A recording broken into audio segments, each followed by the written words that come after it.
welcome back to a next trading recap. This recap was like me doing this wasn't a trade on my real account, this was a paper trade. I was testing out my indicator today. The overall bias was bullish. The daily low and the daily high. Previous daily highs, we had at 4-hour fair value gap below. We were over bullish. We have I was just marking up my lines there. Previous day lows, previous day highs. Yeah, it wasn't a bad trade, dog.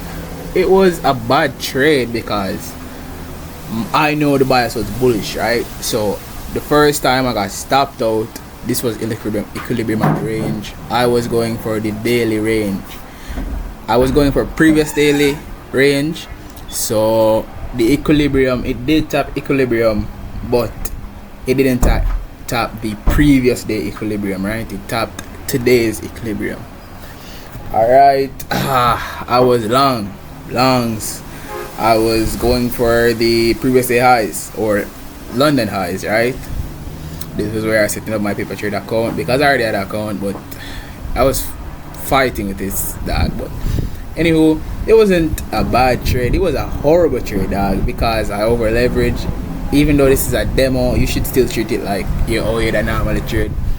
But we did have a big retracement downwards. I changed my bias mid trade because I was like, yo, okay, let's sells. I'm gonna target Asia lows or something like that, right?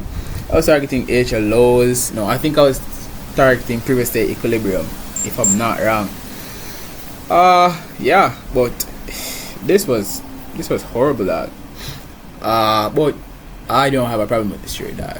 I personally, it was moving choppy as hell, dog. I got stopped out right here. If I'm not wrong, I got stopped right there. Big. I moved my stops below that 15-minute fair value gap / 5-minute order block right there. It was lucky a bad trade. I'm not gonna say a bad trade, but like it wasn't the best of the best. It's normally set up that I would take, even though I'm not a great trader, right? But it wasn't bad, it wasn't horrible. It was a normal-ish trade. I got stopped out both ways, dog, longs and short, but it ended up going into my direction. We took out previous day highs almost. We took out London highs, but it wasn't a bad trade, dog. I would trade this again, bro. It just went deeper for that reversal, dog. Then we reacted off a next 5-minute order block, where the first time I got stopped. I should have waited, let it retrace deeper instead of just switching my bias. But it wasn't a bad trade. I got stopped. Yeah, then I switched my bias to sales. But it was a calm trade, dog. I'm not gonna lie, it was a calm trade. Right now I'm broke. I don't have any funds to fund my live account, so yeah. Thanks for tuning in.